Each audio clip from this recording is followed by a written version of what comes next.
Manchester United have dropped their interest in Manuel Ugarte because PSG want too much money. That is according to David Ornstein. Also coming up, we'll be looking at some alternatives in that midfield position. If it isn't going to be Ugarte, who will it be? Including a potential rumoured swap deal to Barcelona for Frenkie De Jong. And who are we swapping him for? Well, according to reports, Antony. Let's get into it.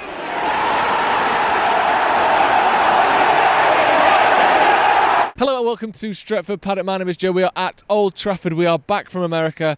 Well, this is where we're supposed to be, innit? It's all well and good gallivanting around the world, but stood outside Old Trafford of a morning, bringing you the news. That is our bread and butter. And today we've got a delicious meal for you. I mean, it is bread and butter, but, you know, in medieval times, that was a meal. Let's start with the first bit of news then. And this was breaking last night from David Ornstein.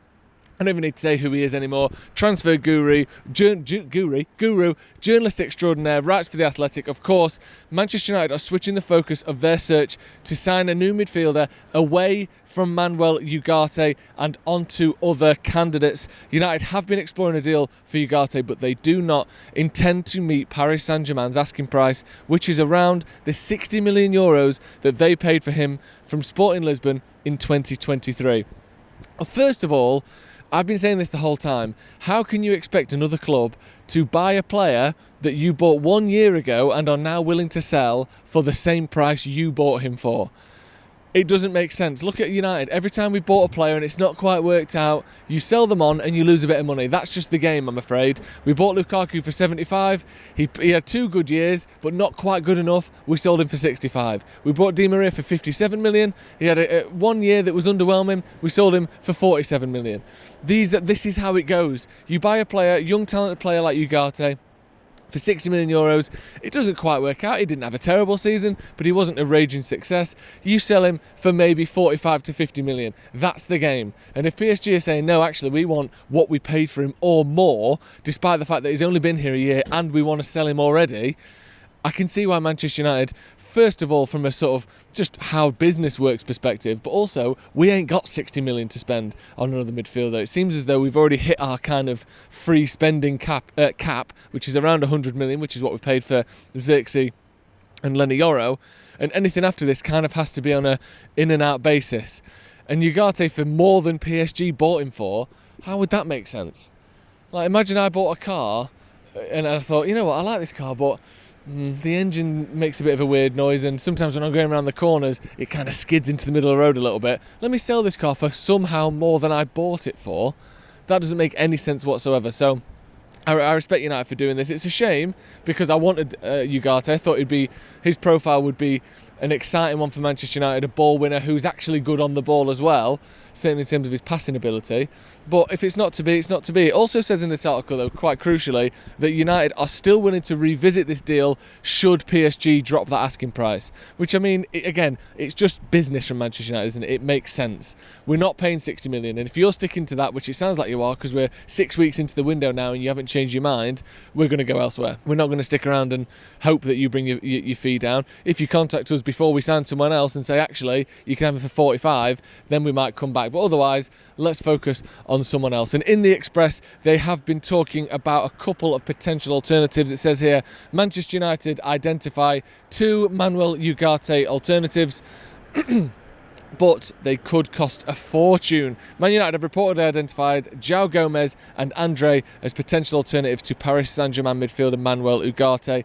The Red Devils are claimed to have walked away from the deal after balking, which is 51 million price tag. Like they went, hello, yeah, we'd like to chat to you about Ugarte. I know he's not done that well for you this season. How much do you want for him? Imagine that. Just boom. Dave Rosa being sick into a bin somewhere at Old Trafford because of the price. How much did you say? Sorry, I must be mistaken because I thought you said 50 million. Vomiting everywhere. Everyone just being sick all over each other. I don't know if they balked at it. They probably just went off in a bit. I don't think they balked at it, but that's just paper talk, isn't it? Erik ten Hag is desperate for a new defensive midfielder before the window slams shut on August the 30th. There is a concern that Casemiro's powers are on the wane, while there's been a seemingly little desire to make Sofian Amrabat's loan from Fiorentina permanent. So United would like to accelerate play. It's talking here about João Gomez, who I know this is a little bit sort of jumping to conclusions. When you hear a name like João Gomes, your brain goes, Wolves then, innit? It has to be Wolves because it sounds like a Portuguese name. Wolves obviously have a lot of Portuguese players, and of course, it is a Portuguese player. He was on loan last season. Joined last season from Flamengo in 2023, and Andre is another player who I believe is obviously of interest to Manchester United. Two young central midfielders, different types of players to Ugarte, as far as I'm aware. Slightly more diminutive, slightly less sort of robust players, but both players who potentially could do a job. And also, the thing that I like as well, and I'm loath to say we should only sign players that you've never heard of, and that's not the case either. United still need to sign people who are good enough, and most of the people who are good enough for Man United, we've heard of them because they've proven they are good enough elsewhere. But I'm glad it's not just mega names, as we're about to get to a story about Frenkie De Jong, by the way. But I'm glad that these are players who maybe will go slightly under the radar to a lot of United fans, myself included. I'm not completely up to date on exactly what Andre is great or good at, but I do think that United signing people who maybe you go, actually, I wasn't sure about him when he signed, but he's proven me wrong, or I didn't know much about him, but now I see him, I can see why United wanted him. We need to start using this scouting department that United have always claimed is one of the best in the world, and reports suggest that is one of the best in the world, but we don't really tap into it enough. What's the point in having dozens of people around the world scouting teenagers and young players and sort of hidden gems if we only ever sign people that I could have picked or you could have picked? I like De Ligt, and I think we should actually sign him because of his age and his profile, but we would have picked that.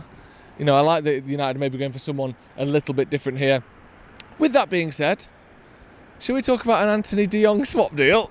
This is reported in the ME, and it says here, Barcelona reject swap deal for Frenkie De Jong from Manchester United with clear transfer stance. Barcelona star Frenkie De Jong continues to be linked with a move to Manchester United. I think they're linking him. Ever since Erik ten Hag was appointed as Red Devils manager back in 2022, United have been frequently credited with an interest in signing De Jong. Ten Hag worked with the Netherlands international during his time as Ajax boss, and that connection has fueled rumours that a move to Old Trafford could be on the cards. I don't think it's just that connection that's fueled rumours. I think it's the fact that United genuinely were in for him for about 3 months in that first summer transfer window. I don't think it was just their time together at Ajax.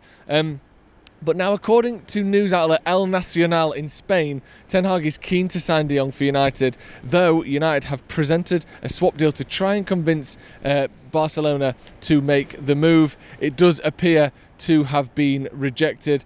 I mean, surely Barcelona wouldn't swap Frenkie De Jong for Antony. I mean, of course you would expect it to be a Antony and 50 million or Antony and 40 million or whatever we deem United's value to be at. I do think De Jong would be a fantastic signing, of course, but I also think as well there's an air of desperation to going back to him.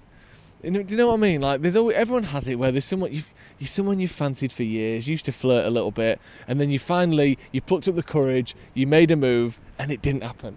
It just didn't happen, did it? And you can never truly get him out of your head, but you can't keep going, do you want to go out with me now then? No, all right.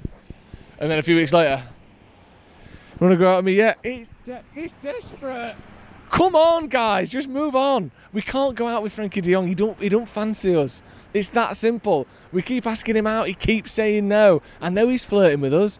I know he's giving us eyes across the bar. But he said it face to face, point blank. He don't want it. Do you know what I mean? He's even in one of those weird relationships with Barcelona where they don't even pay his wages, and he still wants to go out with them. I don't know how that works in terms of relationships because you're not paying your partner wages, are you? But you know what I'm saying. It's not going to happen. And I think unless we could amazingly get this De Jong deal done in like a week and go, actually, bang, bang, bang, it's happened. If we cannot, Ineos cannot come in and have an extended, drawn-out transfer saga with Frenkie De Jong of all people. We should have learned our lesson by now. I don't see this happening, but it is being reported, so we're going to bring that to you. A little update as well. I'm sure you've all seen Lenny Yoro had surgery on his foot injury last night.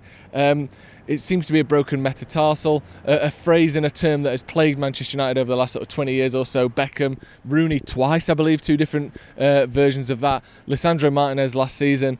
and again, sort of two variants of that, but that was both on the same bone, wasn't it? And now Lenny Yoro, in his first, I believe, wasn't his first start? Oh no, he maybe started the game before that. His second start as a Manchester United player, has broken his metatarsal. Rumours and reports that you're looking around 3 months until he's back fit. Some suggestion that it could be even longer than that, depending on how the surgery goes. Obviously, Martinez, the surgery didn't work and he had to have a second surgery. We're hoping that's not the case. But even if the surgery is successful, it works first time, it could be anywhere from 2.5 to 6 months, this one, which is such a shame. Such a shame, especially when he's, such a coup of a signing. He's the one that Ineos have brought in to really make the fans go, hang on a sec, you lot know what you're doing here. You've managed to get him away from Real Madrid, and then all of a sudden he's missing half of his first season. It's a real shame, but hopefully we can get him back maybe in that October, or maybe in that second international break, or just before the FA Cup. Hopefully it's before Christmas at least. But yeah, it's just a shame, isn't it? And the fact that he's had to have surgery means obviously that the break is quite severe, or the damage is quite severe, and that it may be a little bit longer than even those 3 months that we first heard, which is absolutely gutting, to be honest. But there's still plenty of positives. United are still after another centre-back, and we'll find out exactly what happens with that Frenkie De Jong and De Ligt, more crucially, approach in the coming days. Thank you very much for joining me. Jay, in fact, if you want some transfer news, Jay's going to be speaking to Dharmesh Sheth from Sky Sports this very afternoon. He knows what's going on. He will be bringing you all of the latest on Manchester United's transfers.